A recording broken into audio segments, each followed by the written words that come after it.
नमस्कार साथियों, स्वागत है आपका दृष्टि आईएएस के इन फोकस प्रोग्राम में। मेरा नाम है मनीष।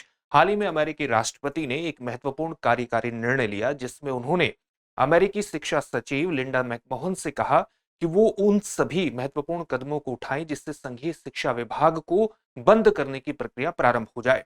हालांकि इस निर्णय को लागू करने के लिए अमेरिकी कांग्रेस के समर्थन की आवश्यकता है, लेकिन इस कार्यकारी निर्णय से अमेरिकी संघीय शिक्षा विभाग के बंद होने की प्रक्रिया का भी प्रारंभ हो जाता है। अमेरिकी संघीय शिक्षा विभाग किस प्रकार के काम करता है और इसको बंद करने के किस प्रकार के प्रभाव हो सकते हैं, चलिए जानते हैं इस वीडियो के माध्यम से। सबसे पहले देखते हैं कि इस पूरे टॉपिक के अंतर्गत किन पक्षों पर बात होगी। सबसे पहले हमने उस खबर को जान लिया है जिसके कारण ये टॉपिक चर्चा में है, इसलिए सबसे पहले हम ये जानेंगे कि ट्रंप का आदेश क्या है, यानी अमेरिकी राष्ट्रपति डोनाल्ड ट्रंप के द्वारा क्या निर्णय लिया गया है और इसमें किस तरह के समूहों का समर्थन है।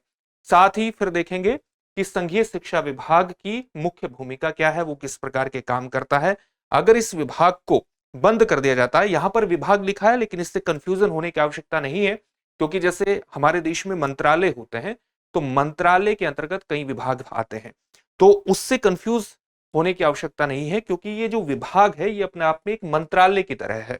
तो संघीय शिक्षा विभाग का मतलब यहां मंत्रालय ही है, और इसको बंद करने का मतलब है कि जो संघीय शिक्षा मंत्रालय है उसको बंद करना। तो इसके प्रभाव देखेंगे और इसकी भूमिका को देखेंगे और फिर देखेंगे कि इसको बंद करने का कारण क्या है और इसके संभावित प्रभाव किस प्रकार के हो सकते हैं। और अंत में आपके लिए एक अभ्यास प्रश्न होगा जिसका उत्तर आपको कमेंट बॉक्स में कमेंट करके देना होगा। ये जो पूरा विषय है यूपीएससी की मुख्य परीक्षा के सामान्य अध्ययन प्रश्न पत्र 2 से मुख्यतः जुड़ जाएगा। उसके अंतरराष्ट्रीय घटनाक्रम जैसे खंडों से जोड़ करके आप इसे देख सकते हैं, और साथ ही एक खंड आप देखेंगे कि जो राज्य व्यवस्था से जुड़ा हुआ है वो भारत के अलग अलग राज्य व्यवस्था के घटनाक्रमों की तुलना विश्व के अन्य देशों के घटनाक्रमों से भी करता है, तो वहां भी उस खंड से भी ये टॉपिक जुड़ सकता है। हम अपने प्रोग्राम में आगे बढ़े उससे पहले आप हमारे चैनल को सब्सक्राइब जरूर करिए और बेल आइकन दबाइए ताकि सभी प्रोग्राम का नोटिफिकेशन आपको मिल सके। इन प्रोग्राम से आप जुड़े, इनका लाभ उठाएं। साथ ही इन सभी प्रोग्राम की पीडीएफ फाइल आपको इन फोकस दृष्टि आईएएस के टेलीग्राम चैनल पर उपलब्ध कराई जा रही है। डिस्क्रिप्शन में दिए गए लिंक पर जाकर आप पीडीएफ फाइल डाउनलोड कर सकते हैं। तो सबसे पहले जानते हैं कि ट्रंप का आदेश क्या है। ये आदेश लिया है ट्रंप ने 20 मार्च 2025 को, और ट्रंप ने शिक्षा सचिव लिंडा मैकमोहन को शिक्षा विभाग को बंद करने का कार्यकारी आदेश दिया। हाल वस्तुतः ये जो निर्णय था वो शिक्षा सचिव secretary of education Linda McMahon को उस प्रक्रिया को प्रारंभ करने का आदेश था जिसके तहत संघीय शिक्षा विभाग को बंद किया जा सके। यह कदम ट्रंप के चुनावी वादे के अनुरूप है, क्योंकि ट्रंप ने अपने चुनाव के दौरान इस प्रकार के वादे किए थे जिसमें उन्होंने शिक्षा को राज्यों को वापस लौटाने की बात कही थी। तो यहां पर आपको यह देखने की आवश्यकता है कि संघीय शिक्षा विभाग जो बंद हो रहा है, जो फेडरल एजुकेशन डिपार्टमेंट बंद हो रहा है, इसका ये नहीं है कि अमेरिका में शिक्षा व्यवस्था बंद हो रही है, ये मतलब इसका नहीं है, या अमेरिका में जो सेंट्रल कंट्रोल है शिक्षा पर वो पूरी तरह से आप एक बंद हो जाएगा। इसका सीधा सा मतलब है एजुकेशन में डिसेंट्रलाइजेशन की प्रक्रिया को प्रारंभ करना, विकेंद्रीकरण की प्रक्रिया को प्रारंभ करना। और विकेंद्रीकरण की प्रक्रिया को प्रारंभ किस प्रकार से किया जाएगा कि राज्यों को और जो लोकल गवर्नमेंट्स हैं, जो स्थानीय समुदाय हैं, जो लोकल गवर्नमेंट्स को चलाते हैं स्थानीय समुदाय, उनकी भूमिका को बढ़ा दिया जाएगा और शिक्षा के सभी महत्वपूर्ण निर्णय राज्यों और स्थानीय समुदायों के द्वारा लिए जा सकेंगे। और इसी को कहा गया है कि जो शिक्षा का प्राधिकार है, शिक्षा से संबंधित जो अथॉरिटी है, वो राज्यों को लौटाना, स्थानीय समुदायों को लौटाना, जो कि इस निर्णय का एक महत्वपूर्ण उद्देश्य बताया जा रहा है।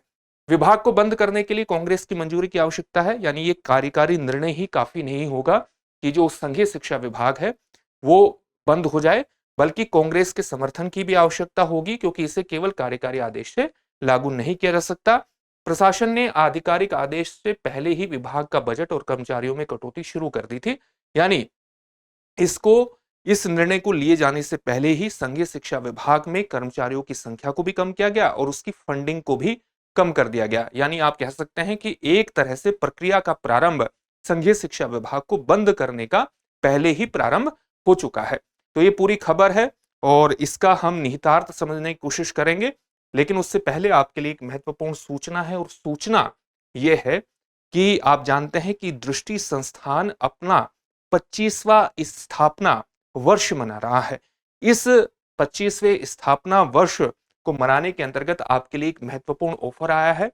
वो ऑफर क्या है कि सभी ऑनलाइन कोर्सेज पर 26 से 27 मार्च तक आपको 60% का डिस्काउंट मिलेगा और दृष्टि संस्थान के 25वें स्थापना वर्ष की प्रक्रिया में ये आपके पास लास्ट चांस है सभी ऑनलाइन कोर्सेज पर 60% का डिस्काउंट पाने का।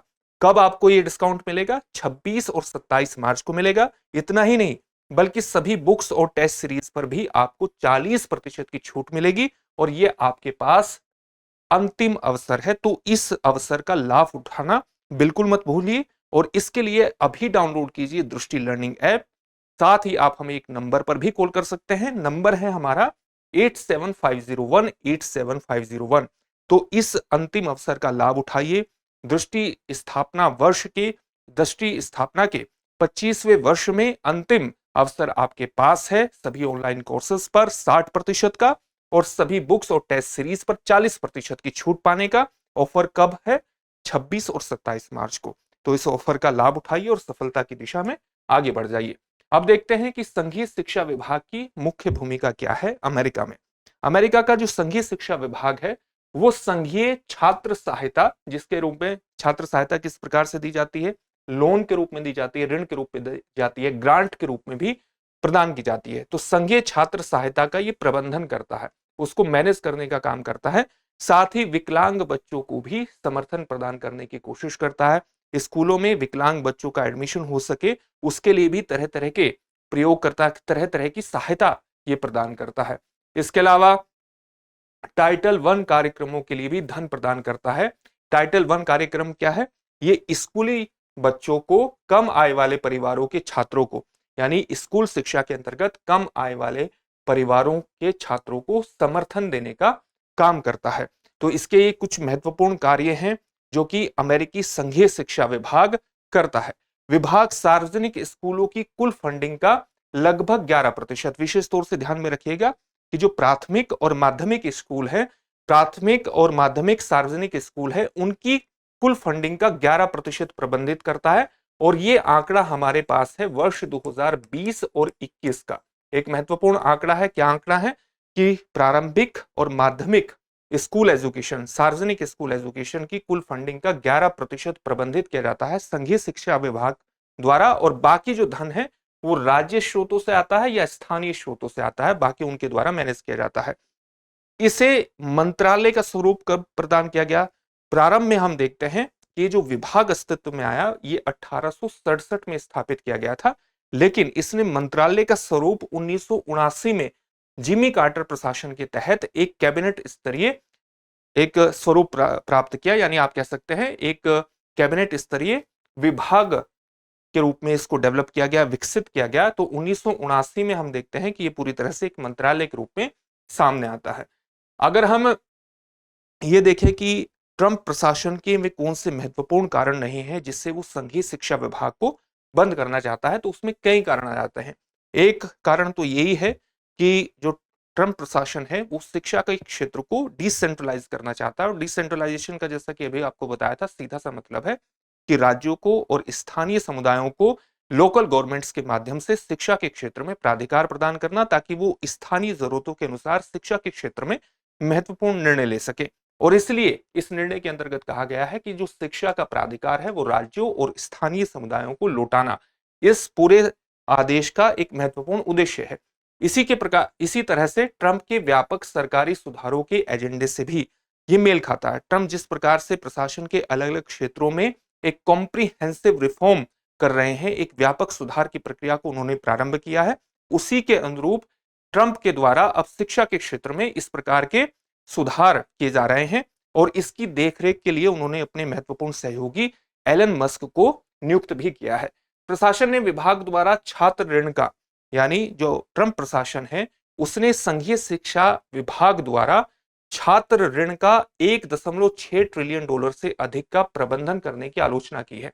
यानी ट्रंप प्रशासन ने सीधे तौर पर कहा है कि जो संघीय शिक्षा विभाग है वो छात्र ऋण का 1.6 ट्रिलियन डॉलर से अधिक का प्रबंधन कर रहा है, जबकि ये मुख्यतः किसका काम है, ये बैंक का काम है, यानी एक बैंक की तरह वो काम कर रहा है। अगर ये काम बैंक को नहीं करना है तो ये किसी अन्य विभाग का काम है, अन्य डिपार्टमेंट का काम है, तो उसी डिपार्टमेंट को ये काम करना चाहिए। किसी भी संघीय शिक्षा विभाग का मुख्यतः काम शिक्षा से जुड़ा हुआ होना चाहिए, न कि इतने बड़े ऋण का प्रबंधन करना उसका महत्वपूर्ण काम होना चाहिए, और यह भी सुधार की एक आवश्यकता को ही अभिव्यक्त करता है। उसी प्रकार से अमेरिका में भूतपूर्व राष्ट्रपति, खासतौर से रिपब्लिकन राष्ट्रपति हैं, जो डोनाल्ड ट्रंप हैं, वो भी एक रिपब्लिकन राष्ट्रपति हैं। तो इससे पहले भी जो रिपब्लिकन राष्ट्रपति रहे हैं, वो इस तरह के कार्यों का समर्थन करते रहे हैं, यानी वो संघीय शिक्षा विभाग को की शक्तियों को कम करने या उसे समाप्त करने की प्रक्रिया को प्रारंभ करने की जैसी बातों पर एक तरह से विचार करते रहे हैं। इसमें एक महत्वपूर्ण नाम आता है रिपब्लिकन राष्ट्रपति रोनाल्ड रीगन का, जिन्होंने विभाग के प्रभाव को कम करने का समर्थन किया था। यानी रिपब्लिकन पार्टी के का जो एक स्टैंड रहा है संघीय शिक्षा विभाग को लेकर के, उसी स्टैंड को कहीं ना कहीं आगे बढ़ाते हुए दिख रहे हैं डोनाल्ड ट्रंप। और डोनाल्ड ट्रंप इस निर्णय पर आगे बढ़ पाए हैं, उसका एक महत्वपूर्ण कारण यह भी माना जा रहा है कि जो अमेरिका में रूढ़िवादी तबका है, उसका समर्थन उन्हें कहीं ना कहीं बहुत गहन है, बहुत इंटेंस है। इसी कारण से वो उस प्रकार से निर्णय ले रहे हैं। अब हम देखते हैं कि इस निर्णय के संभावित प्रभाव क्या हो सकते हैं।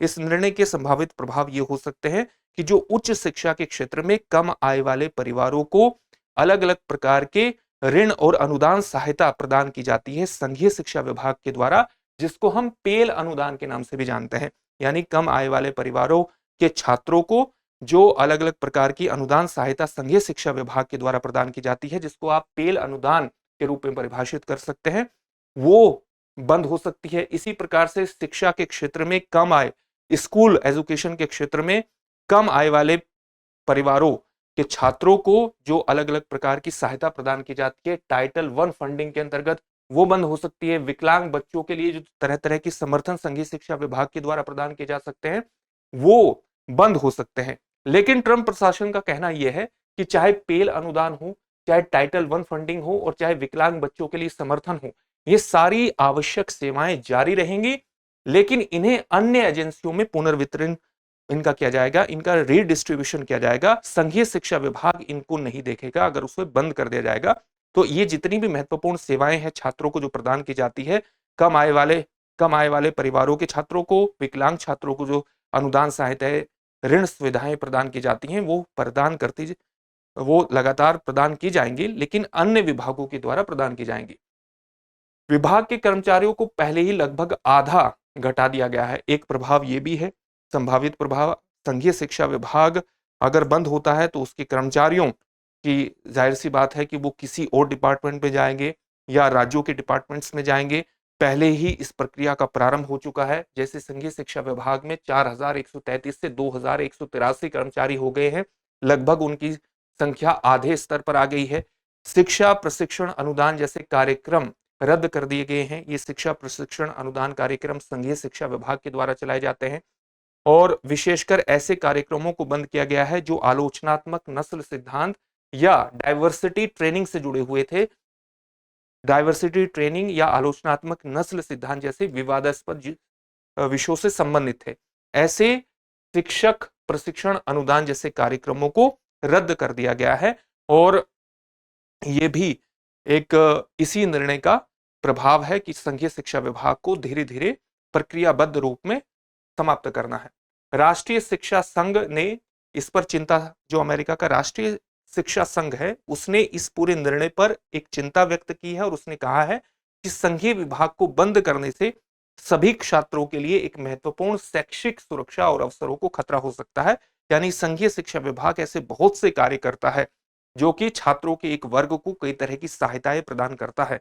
अगर इसको बंद कर देंगे तो उन छात्रों के लिए नकारात्मक परिणाम भी आ सकते हैं, और अमेरिका की शिक्षा पद्धति पर भी इसका नकारात्मक असर पड़ सकता है।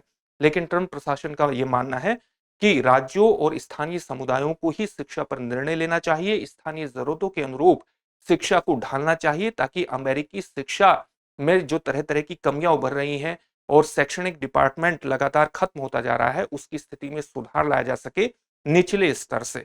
इसी कारण से ट्रंप प्रशासन द्वारा यह तर्क दिया गया है कि इन्हीं सब कारणों से यह निर्णय लिया गया है। अब इससे संबंधित एक महत्वपूर्ण प्रश्न देख लेते हैं जिसका उत्तर आपको कमेंट बॉक्स में कमेंट करके देना है। अमेरिकी राष्ट्रपति डोनाल्ड ट्रंप द्वारा संघीय शिक्षा विभाग को बंद करने का उद्देश्य क्या है? आपके सामने ऑप्शन है, शिक्षा क्षेत्र को अधिक नियंत्रण में लाना, शिक्षा विभाग का बजट बढ़ाना, शिक्षा विभाग को अधिक शक्तियां देना, शिक्षा पर प्राधिकार राज्यों और स्थानीय समुदायों को वापस लौटाना। इस प्रश्न का उत्तर आप हमें कमेंट बॉक्स में कमेंट करके जरूर दीजिए। फिर से एक नए सेशन में आपसे मुलाकात होगी। धन्यवाद। डियर व्यूअर्स, अपने एग्जाम की तैयारी को और बेहतर करने के लिए हमारे चैनल को लाइक, शेयर और सब्सक्राइब करना न भूलें।